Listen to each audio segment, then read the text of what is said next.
고린도전서 15장 1절부터 11절까지 말씀 같이 읽겠습니다.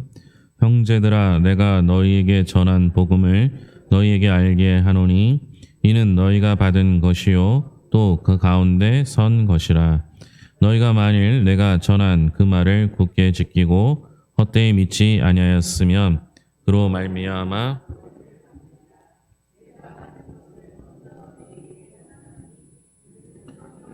그리스도께서 우리 죄를 위하여 죽으시고 장사 지낸 바 되셨다가 성경대로 사흘 만에 다시 살아나사 게바에게 보이시고 후에 12 제자에게와 그 후에 500여 형제에게 일시에 보이셨나니 그 중에 지금까지 대다수는 살아있고 어떤 사람은 잠들었으며 그 후에 야고보에게 보이셨으며 그 후에 모든 사도에게와 맨 나중에 만삭되지 못하여 난 자 같은 내게도 보이셨느니라. 나는 사도 중에 가장 작은 자라. 나는 하나님의 교회를 박해하였으므로 사도라 칭함 받기를 감당하지 못할 자니라. 그러나 내가 나된 것은 하나님의 은혜로 된 것이니 내게 주신 그의 은혜가 헛되지 아니하여 내가 모든 사도보다 더 많이 수고하였으나 내가 한 것이 아니요 오직 나와 함께 하신 하나님의 은혜로라. 그러므로 나나 그들이나 이같이 전파하며 너희도 이같이 믿었느니라. 아멘. 오늘은 캄보디아에서 사역하고 계신 우리 안병우 선교사님 사역 보고와 말씀을 함께 나눌 텐데요. 저하고 제가 부목사 때 우리 교육전사로 같이 일했었고 지금까지 잘 동역하는 관계로 서 있습니다. 우리가 한번 캄보디아를 방문했었는데요. 그 후에 많이 발전해서 그 선교센터도 건축했고 아마 이제 그 장면이 다 나올 텐데요. 언제 우리가 또 한번 방문할 기회가 있었으면 좋겠습니다. 근데 지금 당장 이제 시엠립으로 들어가는 비행기가 직항편이 없다고 하네요. 그래서 캄보디아의 프놈펜 수도로 들어가서 이제 시엠립 가고 관광도 할 수 있고 우리 선교사님 사역도 볼 수 있는 건데요. 미리 한번 맛보는 것도 좋을 것 같습니다. 좋은 기회가 돼서 우리에게 오셨는데요.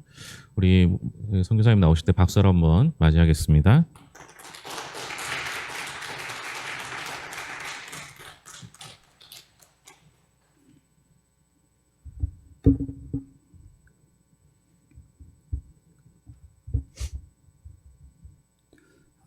네, 여러분 반갑습니다. 저는 캄보디아에서 사역하고 있는 안병우 선교사입니다. 제가 이제 그 설교를 할 때면 캄보디아 말을 한 문장씩 가르쳐 드리곤 하는데요. 오늘도 한 문장을 먼저 배워보도록 하겠습니다. 감사합니다라는 뜻이에요. 저를 따라해 보도록 하겠습니다. 억군 쉽죠? 네, 억군 쉬워요. 이제 심화학습에 들어가 보겠습니다. 많이 감사합니다. 정말 감사합니다. 억군쯔란 이러면 됩니다. 억군쯔란. 네. 그 다음에 우리 예수님 정말 감사합니다. 그러면 억군쯔란 프레아 예수 이렇게 되는 거예요. 프레아 예수는 예수님이에요. 그래서 억군 감사합니다. 쯔란 많이 프레아 예수님 이렇게 해볼게요. 억군 쯔란 프레아 예수. 자, 옆에 있는 분하고 한번 해보겠습니다.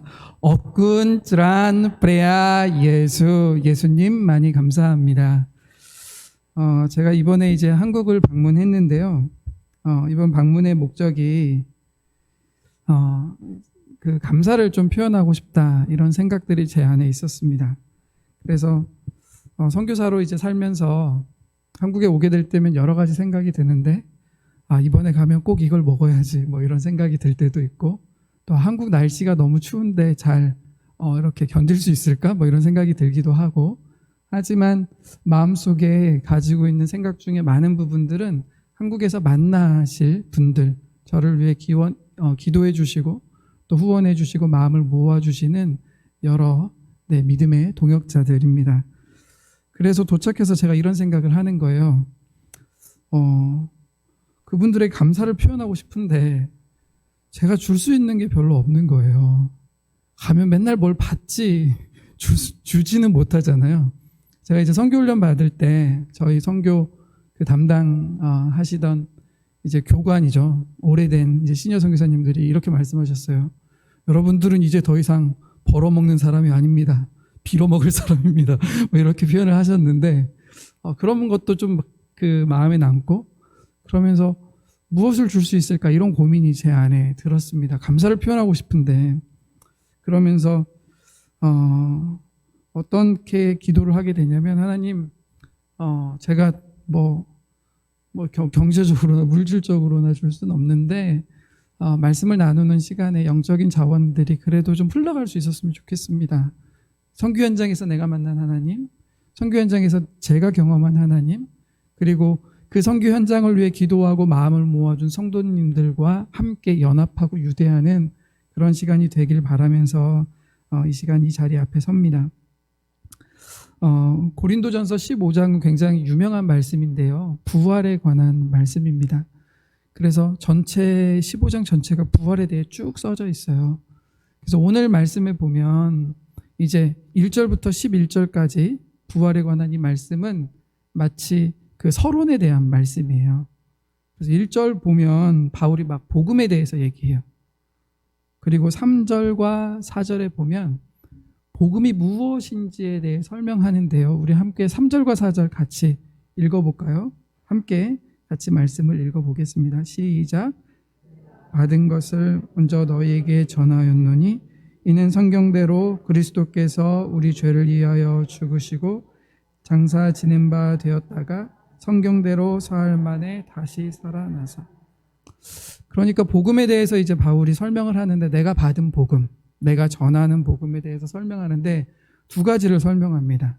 하나는 죽으신 것이죠. 예수 그리스도께서 죽으시고 그리고 4절에 보면 다시 사신 것. 그러니까 십자가에서 예수님께서 죽으시고 또 부활의 은혜를 예수님께서 부활을 우리에게 보여주셔서 우리에게 소망을 주시고 바울이 요약한 복음은 이 두 가지로 이야기할 수 있어요. 그래서 제일 처음에 복음은 이것입니다. 복음은 예수님께서 죽으셨고 다시 살아난 것입니다. 라고 지금 바울이 말을 하고 있고요. 5절부터는 이제 예수님께서 부활하시고 누구에게 나타나셨는지를 쭉 설명하고 있습니다. 베드로에게도 나타나셨고 500의 형제에게도 나타나셨고 야고보에도 나타나셨고 초대교회가 사도행전 이제 2장에서 모여가지고 막 기도하고 성령을 받는데 이 초대교회 공동체가 부활을 경험한 공동체 또 성령을 받은 공동체로서 자라나기 위해서 이렇게 성장해 왔다는 거죠. 그런데 8절에 보면 이제 8절 말씀이 중요한데 8절에 맨 나중에 우리 8절 다 같이 한번 읽어볼까요? 함께 읽어보겠습니다. 시작.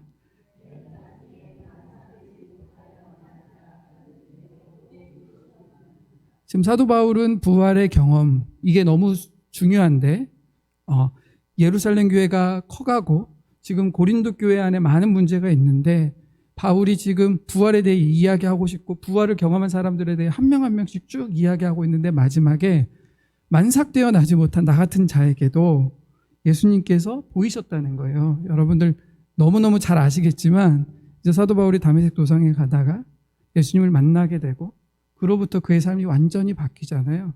근데 바울에겐 바로 이 시간이 사도행전 9장에 나오는 사울아 사울아 나는 내가 핍박하는 예수다 라는 예수님의 음성을 듣는 순간부터 사도 바울은 이제 부활을 경험하게 된 거죠.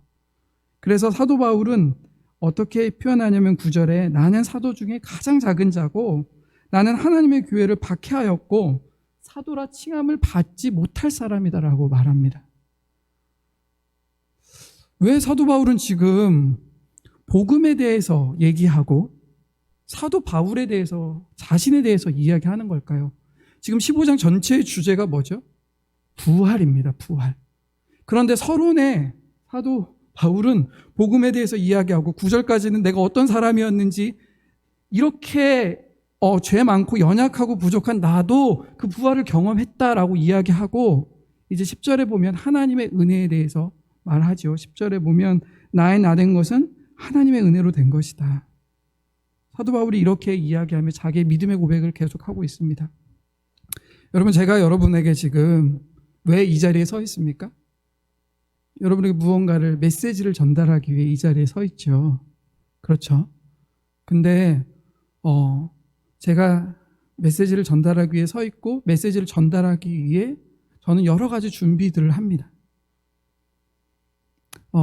제가 왜 이 이야기를 하냐면 커뮤니케이션 이론이나 아니면 많은 이야기에서 메신저, 그 메시지를 전달하는 사람, 메신저가 누구인지에 따라 메시지가 어떻게 들리냐가 결정이 되는 거예요. 그래서 이 사람이 이렇게 이야기했대? 한번 생각해 봐야겠는데 의심의 영이 막 싹트기 시작합니다. 그 사람 메신저의 성품과 성격 때문이죠. 그런데 우리 권사님이 그렇게 이야기했어. 그거는 무조건 맞는 말이야. 그렇게 해야 돼. 이렇게 사람들이 이야기하죠. 왜 그렇습니까?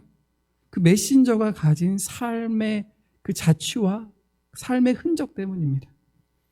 여러분, 지금 고린도전서는 고린도 교회에 쓴 편지인데 고린도전서에 사도 바울이 막 여러 문제에 대해서 계속 써요. 그런데 이제 16장의 고린도전서가 끝나고 15장에 제일 중요한 지금 메시지를 전달해야 돼요. 이 메시지가 부활의 메시지예요. 복음의 가장 핵심적인, 지금 고통당하고 있고 핍박당하고 있고 압제당하고 있지만 예수 그리스도를 믿는 믿음 가운데 부활의 소망을 가진 고린도 교회 성도들이 끝까지 붙잡아야 될, 놓치지 말아야 될, 버리지 말아야 될 부활의 메시지를 지금 쭉 전하고 있는 거죠. 이게 너무너무 중요한 거잖아요. 그러니까 사도 바울은 나 때문에, 이 글을 쓰는 나 때문에, 메신저인 나 때문에 메시지인 예수 그리스도의 복음이, 이 부활의 소망이 제대로 전달되지 않을까 봐 지금 사도행전 15장 1절부터 11절까지 쭉 그렇게 쓰고 있는 거예요. 여러분, 이게 굉장히 저는 의미가 있다고 생각합니다. 여러분들 안에 복음이 있죠. 복음이, 네, 오늘 처음 교회 오신 분 있으신가요? 할렐루야. 없으시죠? 네, 여러분들 안에 복음이 있잖아요. 예수님 만난 경험이 있잖아요. 예수님 때문에 죽을 것 같았는데 살아난 경험이 있잖아요. 예수님이 나의 죄를 용서해 주시고 그분으로 인해 내가 영원한 생명을 받았다는 믿음의 고백들이 있잖아요. 그 복음이 있잖아요. 그래서 우리가 이 자리에 있잖아요. 여러분들 안엔 이미 메시지가 충만하게 담겨 있어요. 근데 우리가 어떤 사명을 받았습니까? 이 메시지를 전해주는 사람이잖아요. 메신저의 사명을 가졌잖아요. 그때 곰곰이 생각해 보세요. 제가 아까 두 가지 케이스를 얘기했는데, 저 사람이 이렇게 얘기했어? 한번 생각해 봐야겠어. 아니야. 저 사람이 얘기했으면 아닐 거야. 저 사람이 그렇게 얘기했다고? 이상한데 그래도 무언가 이유가 있겠지. 어떤 뜻이 있겠지. 우리의 삶을 통해, 우리의 행동을 통해, 우리의 표정을 통해, 우리의 언어를 통해 이 메시지가 전달된다는 거죠. 제가 이제 선교지로 간 지 벌써 한 12년 정도가 됐는데요. 저는 이제 대학교 때 그 선교사로서 하나님의 부르심을 받았습니다. 근데 이제 제가 예전에도 와서 말씀을 드렸지만 막 나가기 전에 아마 그런 설교를 했던 것 같은데, 저를 가장 망설이게 했던 게 이제 저희 집안의 형편이었습니다. 저희 집이 너무 가난했거든요. 그래서 누나 셋에 제가 막내 아들이었는데, 집에서는 이제 공부 잘하는 막내 아들이 가정에 좀 일으킬 유일한 희망 같은 존재였습니다. 근데 이제 제가 선교사로 나가서 그걸 생각한 바 괴로운 거예요. 대학교 시절 이제 하나님의 부르심을 받고, 이걸 부모님에게 어떻게 말씀드려야지 막 이런 고민들이 제 안에 막 있었습니다. 그래서 제가 그때 막 편지를 써요. 부모님께. 2001년인데 제가 그때 쓴 편지의 내용이 이렇습니다. 사랑하는 부모님, 이제는 시간이 된 것 같습니다. 선교사로서의 부르심 참 자랑스러운 비전인데 부모님 앞에 가면 죄송한 마음뿐입니다. 부모님은 나의 든든한 동역자가 되실 거야 생각을 하면서도 영혼을 살리는 가장 선한 이 일을 왜 당신들께 말씀드리는 것이 이렇게 부담이 될까요? 솔직히 집안의 형편이 염려되지만 제 삶의 주인 대신 하나님을 신뢰하며 저는 믿음의 길을 걸으려 합니다. 제가 이제 대학교 3학년 때 쓴 편지고, 그 편지에 따라 이제 신학 훈련을 받고 군대도 마치고 그리고 이제 선교지로 가게 됩니다. 선교지에 가는 게 너무 좋았어요. 기뻤어요. 감사했어요. 걱정은 되지만 하나님 약속하셨지. 내가 수없이 기도했던 그 씨름의 시간들, 내가 수없이 하나님께 묻고 다시 한번 확인받았던 수많은 시간들을 거치면서 너무너무 감사하게 선교지로 갔습니다. 지금 제가 옷을 입어서 표시가 안 나는데 제 팔에 수술 자국이 있습니다. 꽤 큰 수술 자국이. 제가 선교사로 갔던 3년 차에 교통사고가 났어요. 이제 오토바이를 타고 그때 다녔는데 아침에 이제 성경 공부를 인도하고 집으로 오는 길에 이제 저는 우회전을 하고 이쪽에서 오던 오토바이는 직진을 하면서 이게 우회전하는데 이렇게 와야 되는데 하여튼 그게 맞지 않으면서 이제 오토바이를 놨죠. 둘 다 놨어요. 왜냐하면 오토바이끼리 같이 부딪히면 크게 사고가 나니까. 근데 이 오토바이가 둥둥 튀겨오면서 제 팔을 때리는 거예요. 앞에 있는. 그래서 이제 팔이 부러졌죠. 그리고 한국에 와서 수술을 받게 됩니다. 그래서 이제 수술을 받으려니까 부모님께 연락을 해야 되잖아요. 그래서 이제 마약성 진통제 이런 거 맞으면서 이제 왔기 때문에 저도 이제 수술 끝나고 정신없이 잠을 잤어요. 그리고 이제 부모님이 이제 어머니가 그 지방에서 서울로 올라오셨죠. 병원까지. 그래서 밤에 이제 누워 있는데 어떤 소리가 들리냐면 이런 소리, 툭툭 치는 소리가 들리는 거예요. 이게 무슨 소리냐면 아마 우리 권사님들 중에 혹시 그런 분이 계실지 모르겠지만 다리가 아프신 거예요. 여기가 뭐 무릎이 쑤시다고 해야 되나? 그래서 급하게 오시느라 너무 놀래가지고 급하게 오시느라 그 평소에 드시던 약을 안 가지고 오신 거예요. 그래서 밤새 잠을 못 자겠어요. 처음에 한참 자다가 밤새 때리시는 거예요. 그리고 나서 이제 너무 아프시니까 이제 바로 그 다음날 아침에 이제 다시 집으로 가셨습니다. 근데 집으로 가시고 나서 제가 이제 이불을 이제 잠을 자는데 그냥 누워 있었던 거죠. 잠은 안 자고. 근데 제 안에 깊은 막 서름 같은 게 막 올라오기 시작하는 거예요. 하나님이 책임져 주신다고 했잖아요. 왜냐하면 어떤 일이 있었냐면 제가 선교를 그러니까 파송을 받고 1년 정도 지난 후에 저희 누님이 아프시고 그러니까 암에 걸리셨고 2년 후에 저희 큰 누님이 또 어떤 사고로 인해서 생명을 잃게 되고 3년 차예요. 하나님이 책임져 주신다고 했는데 그러니까 부모님의 어떤 상처가 회복도 되기 전에 또다시 아들이 사고가 나가지고 지금 한국에 급하게 돌아온다니까 제가 하나님께 그래서 너무 막 서름이 밀려오는 거죠. 제 안에. 하나님 서운합니다. 하나님 서운해 죽겠어요. 하나님 제가 대학교 때부터 한 10년간 그렇게 기도했는데 하나님 책임져 주신다고 했는데 하나님 저 정말 서운해 죽겠어요. 제가 막 이렇게 이불 뒤집어 쓰고 막 이렇게 씨름을 하고 있었습니다. 그렇게 오전 내내 씨름을 하고 기도하고 싸우고 버티고 이러는 시간들이 있었는데 이제 점심에 제가 이제 존경하는 목사님 한 분이 오셔서 기도를 해주시고 가셨어요. 그리고 다시 또 잠에 들었어요. 잠에서 깨어났어요.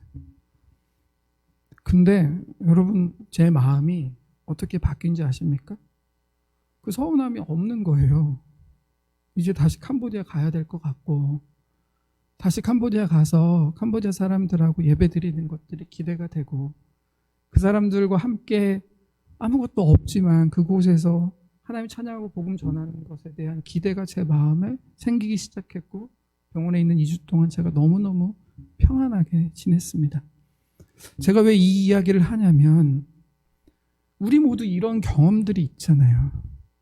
바울은 만삭되어 나지 못한 나 같은 자, 하나님을 예수 그리스도를 믿는 자들을 핍박하고 그들에게 복음을 전하는 많은 사람들을 어떻게든 죽이기 위해서 그렇게 갔던 자기를 건져주신 하나님, 그 다마색 도상에서 만난 그 예수님 만난 경험을 부활의 경험이라고 말합니다. 여러분들 모두 다 이 부활의 경험이 있잖아요. 있죠. 하나님이 우리를 어떻게 바꾸어 주셨습니까? 절망의 자리에서 소망의 자리로, 낭망의 자리에서 그래 다시 해보겠다 희망의 기쁨으로 하나님은 우리의 삶의 자리를 날마다 바꾸어 주셔서 우리가 알지 못하는 신비스러운 방법으로 기도할 때 나도 모르는 어느 순간 내 마음에 평안이 찾아오고, 찬양할 때 나도 알지 못하는 어느 순간 기쁨이 샘솟고, 도무지 가망 없다고, 아무것도 알 수 없다고, 무너져 같은 내 삶 가운데 하나님이 주신 은혜의 경험들이 있잖아요. 이게 바로 부활의 소망이죠. 선교사로 살아가면서 제가 다짐하는 게 있습니다. 저로 인해서 예수님의 복음과 부활의 메시지가 왜곡될까 봐 두려워요. 사람들은 저를 통해 예수님을 보게 됩니다. 사람들은 저를 통해 하나님의 사랑을 경험하죠. 근데 메신저인 제가 하나님과 연합되어 있지 않으면, 메신저인 제가 그리스도와 멀어지고 죄와 더 가까이 있으면, 메신저인 제가 아무런 희망도 발견하지 못하고 낭망에 있으면, 사람들은 어떻게 메시지인 예수 그리스도의 복음을 경험할 수 있겠습니까? 이 시간 여러분들에게 제가 부탁드리고 싶은 거는, 저를 위해서 기도해 주실 때 그런 메신저로 제가 살아갈 수 있기를 기도해 주시면 좋겠습니다. 저희 이제 희망의 노래 교회가 올해 이제 딱 10년이 돼요. 저희가 이제 푸놈펜에 들어가서 언어를 배우고 2014년에 CM립으로 이사해서 이제 사역을 시작했습니다.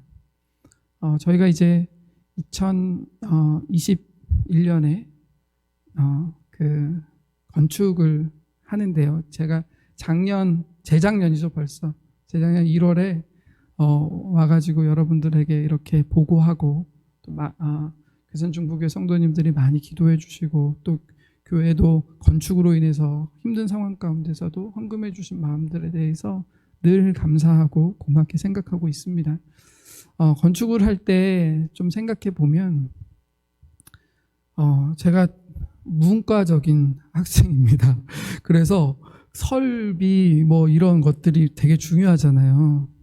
그리고 이런 감각 이런 것도 중요하고, 이현 목사님 너무 잘하시는데, 네, 저는 꼼꼼하지도 세심하지도 못하고, 그러니까 이제 잘 못하는데, 이제 그런 과정들 하나하나를 거치게 됩니다. 그러면서 하나하나 훈련을 받게 되는데, 그 과정 가운데 하나님께서 도움을 줄 수 있는 많은 사람들을 붙여주셨어요. 그래서 제가 하지 못하는 걸 그분들이 많이 도와주셨습니다. 그리고 또 한 가지는, 이제 늘 건축하면 제일 문제가 뭡니까? 재정적인 문제잖아요. 제가 그래서 1월에 와서 열심히 설교도 하고 또 보고도 하고 격려도 해서 모금을 했지만, 건축은 계속 부족한 상황이었습니다. 그런데 이제 그래서 제가 늘 어떻게 했냐면, 멈출까 말까 이 생각을 계속 하는 거예요. 멈춰야 되나? 지금 돈이 이만큼 부족한데 할 수 있을까? 멈출까 말까. 이걸 이제 1월부터 시작해가지고 1월에 와서 이제 그래도 모금이 좀 돼서 한 4월까지는 괜찮았어요. 근데 4월부터 또 멈출까 말까를 고민하다가 이제 7월에 다시 또 모금을 하자 하고 다른 지역에 가서 또 모금도 하고 이랬는데, 8월이 되니까 이제 더 이상 안 되겠어요. 이제 감옥에 갈 수 있을 거예요, 잘못하면. 근데 이제 그때 하루는 교회 청년들하고 아침에 이렇게 묵상을 했는데, 그게 이제 시편 116편 말씀이었습니다. 제가 말씀을 읽으면, 여호와께서 내 음성과 내 간구를 들으심으로 내가 저를 사랑하는도다. 그 귀를 내게 기울이셨으므로 내가 평생에 기도하리로다. 한 번 더 제가 읽겠습니다. 여호와께서 내 음성과 내 간구를 들으심으로, 시편 116편입니다. 네.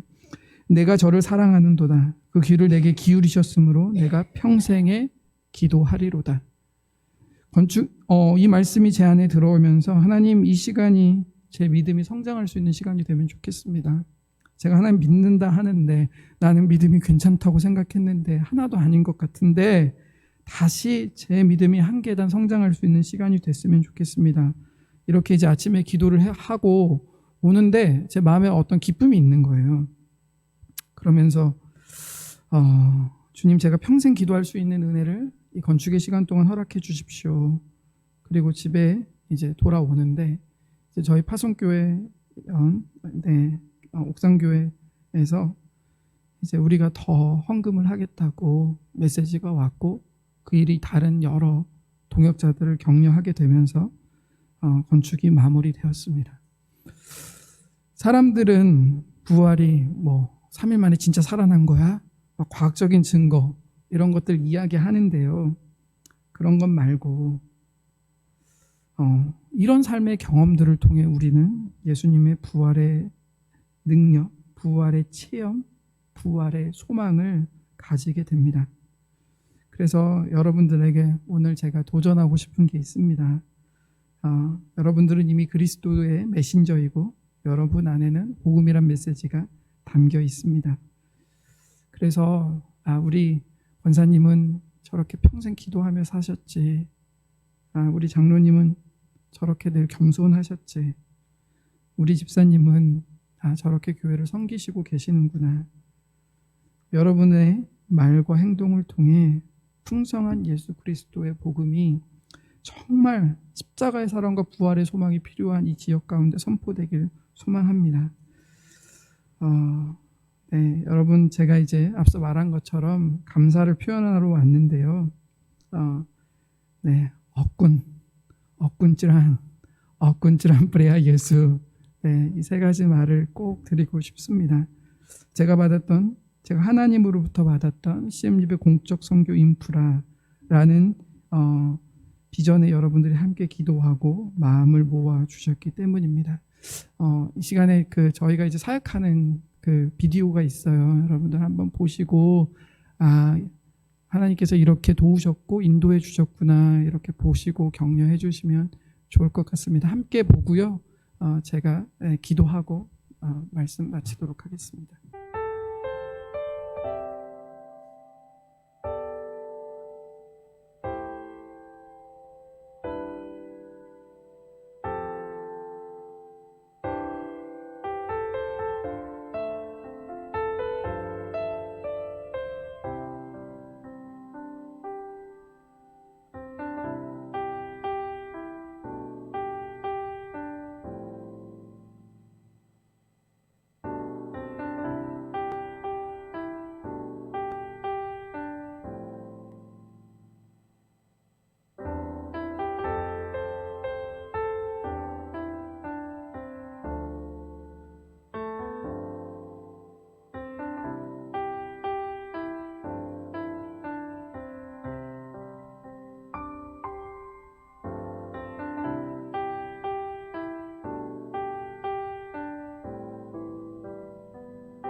함께 저희 기도하겠습니다.